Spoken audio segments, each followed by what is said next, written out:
ठंड में गरीब परिवार ने खाया गर्मा गर्म अमीर खाना। आज मैं ठंडा खाना दे रही हूँ आप हमें खाने के लिए। अब क्या हम इस ठंड में ठंडा खाना खाए रोज रोज? मुझे नहीं खाना ये ठंडा खाना, कभी तो गरम खाना दिया करो। बेटा ठंड ज्यादा है, सारी लकड़ियां बाहर रखी हुई थी, ओस में गीली हो गई, इसलिए खाना गर्म नहीं कर पाई। रहने दो माँ, तुम्हारा रोज का बहाना है हमें नहीं खाना। बच्चों आज खा लो, कल से तुम्हें ठंडा खाना नहीं मिलेगा खाने को। बहू तू सारी लकड़ियां अंदर रख दे, वरना बाहर ओस में फिर से सारी लकड़ी गीली हो जाएगी। माँ अगर सारी लकड़ियां हम घर में रख लेंगे तो सोएंगे कहाँ? थोड़ी तो घर में जगह है, ऐसे भी ठंड का समय है। हाँ माँ, भैया बिल्कुल सही कह रहे हैं। मैं तो कहती हूँ बाहरी लकड़ियों के ऊपर कोई पन्नी लगा दो ताकि ओस से लकड़ियां गीली ना हो। बच्चों आज खाना खा लो, कल से खाना बनते ही सबसे पहले तुम्हें ही खाने को मिलेगा। हाँ आस्था, तुम्हें मेरा इंतजार करने की जरूरत नहीं है, खाना बनते ही पहले बच्चों को दे दिया करो। सच में ठंड ज्यादा है, खाना बहुत ठंडा हो जाता है। अर्पित के समझाने पर दोनों बच्चे ठंडा खाना खा लेते हैं। अब इसी तरह 2 दिन बीत जाते हैं और इस बार भी लकड़ियां ठंड की वजह से गीली हो जाती हैं। अरे बहू तूने पूरा घर धुआं धुआं क्यों कर रखा है? इस ठंड में हम लोग बाहर कैसे बैठेंगे? बाजी मैंने जानबूझकर धुआं नहीं किया है। ये लकड़ियां ही नहीं जल रही, ठंड की वजह से लकड़ियां सूखती ही नहीं है। क्या बनाऊं खाना?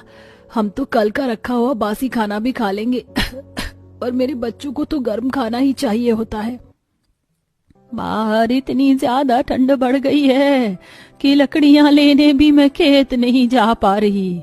तू रुक, मैं पड़ोसियों से सूखी लकड़ियां मांग कर लाती हूँ, और कल धूप निकले तो लकड़ियां सूखने के लिए रख देना। कल्पना इतना बोलकर हाथ मलते हुए सूखी लकड़ियां लेने के लिए अपने पड़ोसी के घर जाती है और बड़ी मुश्किल से वह थोड़ी सी सूखी लकड़ियां मांग कर लाती है, जिसके बाद आस्था अपने बच्चों के लिए खाना बनाती है।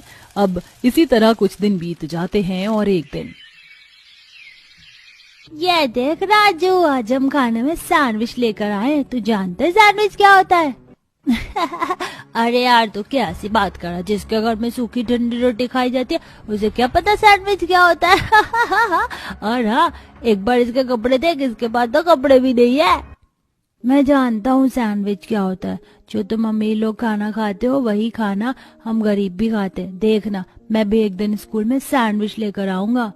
स्कूल में सभी बच्चे राजू का बहुत मजाक बनाते हैं और राजू रोते हुए घर आता है और अपनी माँ से कहता है, माँ ये सैंडविच क्या होता है? मुझे भी खाना है। अरे राजू सैंडविच खाना है तुझे? मैं तुझे खिलाऊंगी ना सैंडविच। गर्मी आने दे, सैंडविच गर्मियों में खाया जाता है। अभी देख कितनी ठंड है, सैंडविच खराब हो जाएगा। आप झूठ बोल रही हो बुआ। अगर सैंडविच गर्मियों में खाया जाता है तो फिर इतनी ठंड में मेरे दोस्त सैंडविच कैसे लेकर आते हैं स्कूल में? मुझे भी अमीरों वाला गर्म गर्म खाना खाना है, ना कि अपने घर का ये बासी सूखी रोटी। एक बार फिर राजू अपने घर वालों से अमीरों वाले खाने की डिमांड करता है, पर चाहकर भी गरीब परिवार अपने बच्चों को अच्छा खाना नहीं खिला पाता। ऐसे ही समय बीतता है और एक दिन अर्पित कुछ पैसे लेकर घर आता है और अपनी माँ को कुछ पैसे देते हुए कहता है, माँ ठंड बढ़ती जा रही है, मैं सोच रहा हूँ इन पैसों से बच्चों के लिए स्वेटर ले आऊं। आप ये कुछ पैसे रख लो, कल राशन ले आना, शायद मैं कल घर ना आ पाऊं। ठीक है बेटा, वैसे सच में सर्दी बढ़ती जा रही है और इतनी ठंड में बच्चों के लिए स्वेटर आना बहुत जरूरी है, और बच्चे जब अपना नया स्वेटर देखेंगे तो वो बहुत खुश होंगे। अपने बच्चों की खुशी के लिए अर्पित कुछ पैसे बचा लेता है और अगले शाम को कल्पना राशन लेने दुकान पर जाती है, पर अंधेरा और कोहरा होने की वजह से ज्यादा लोग रोड पर नहीं होते और तभी कुछ गुंडे कल्पना को घेर लेते हैं। ए बुढ़िया, पैसे निकालती है या चाकू अंदर डालूं? अरे बेटा, मुझे गरीब को लूट कर तुम्हें क्या मिलेगा? मेरे पास तो सिर्फ 500-600 रुपए ही हैं, वो भी राशन के लिए। बुढ़िया, तू नहीं जानती सर्दी में ये 500-600 रुपए हमारे कितना काम आएगा है? इससे हमारे 2 दिन का पौआ आ जाएगा। इस तरह गुंडे कल्पना को डरा धमका कर उससे पैसे छीन लेते हैं। तो वहीं उसी दिन पिंकी और राजू रोज रोज घर का ठंडा बासी खाना खाकर परेशान हो जाते हैं और घर से बाहर खाने के लिए जाते हैं। राजू, हमारे घर वाले तो हमें कभी कुछ अच्छा नहीं खिला सकते हैं। चल आज हम दोनों भाई बहन खुद ही बाहर का कुछ खाना खा लेते हैं।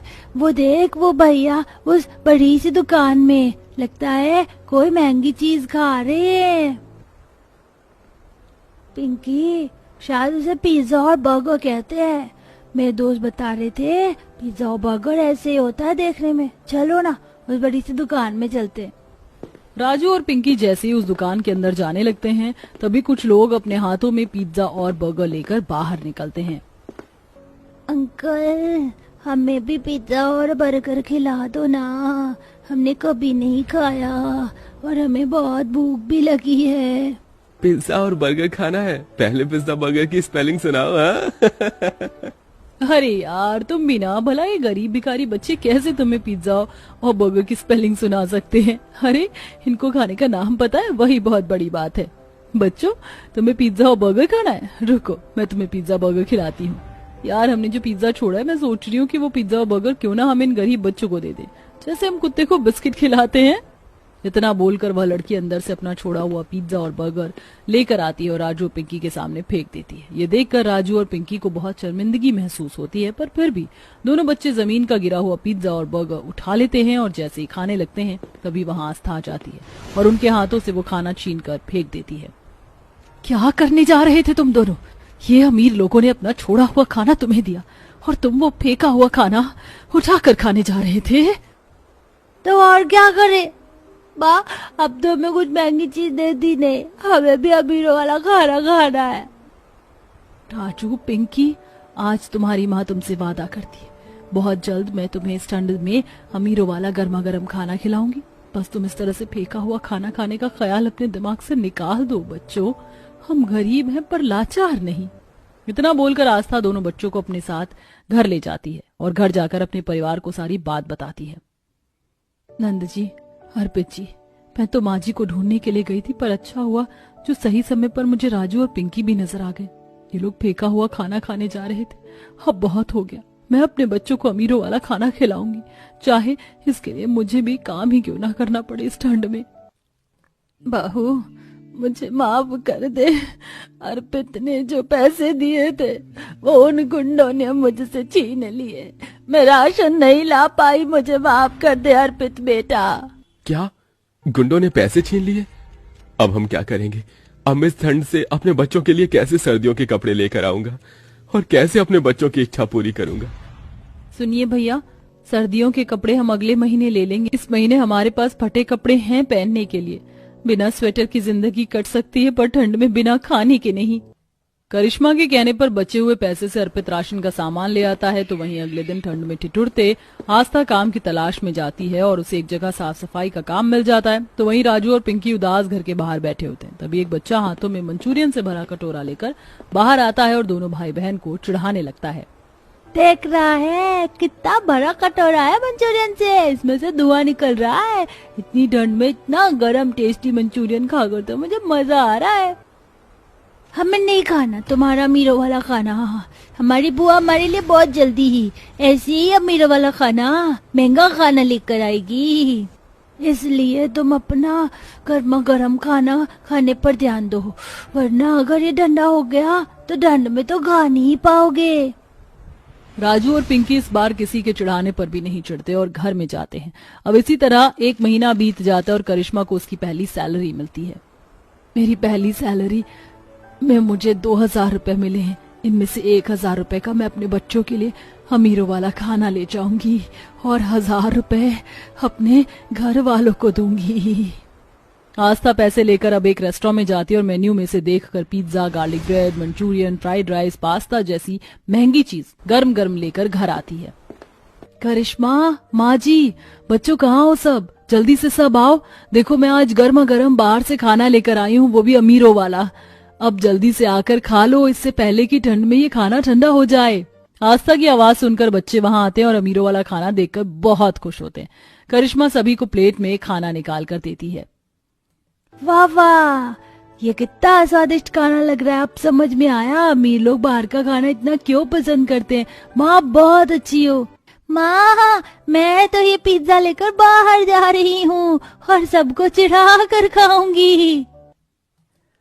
पहली बार उस दिन ठंड में गरीब परिवार के घर अमीर वाला खाना आता है और पूरा परिवार बड़े ही मजे लेकर खाना खाता है और उस दिन को हमेशा याद रखते हैं।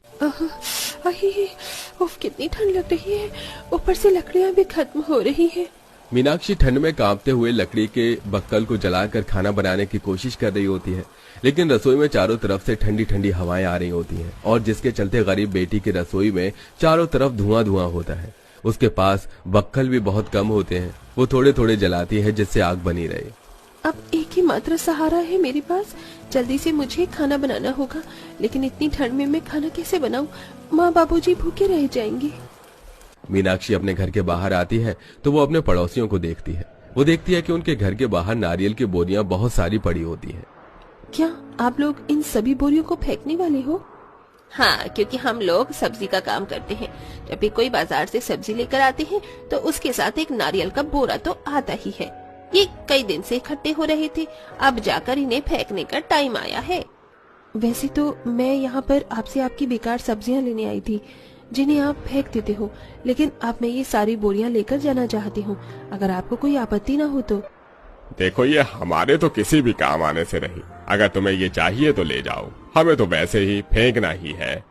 महेश और लता दोनों मीनाक्षी को थोड़ी बहुत सब्जियां दे देते हैं और मीनाक्षी वहाँ से सभी नारियल के बोरे अपने घर ले आती है। अरे बेटी, तो ये इतनी सारी नारियल की बोरियां कहाँ से लेकर आई है? पड़ोस की सब्जी वालों के पास से मिली है। इसका जुगाड़ करके मैं रसोई के चारों तरफ लगाने वाली हूँ। मीनाक्षी इतना कहकर एक के बाद एक बोरियों को जोड़ती है और उन्हें सिलती जाती है और वो उन सिली हुई बोरियों को अपने रसोई के चारों तरफ लगाती है, जिससे अब उसकी रसोई में बर्फीली ठंडी हवाएं आना बंद हो जाती हैं और वो अपनी रसोई के फर्श पर भी सिली हुई बोरियां बिछा देती है। वो पूरी रसोई को उन बोरियों से कवर कर देती है, जिससे गरीब बेटी की जुगाड़ू रसोई के अंदर हवा का आना बंद हो जाता है। बेटी, तुम्हारी समझदारी और जुगाड़ों से आज हमारे घर की कई परेशानियां खत्म हो गई।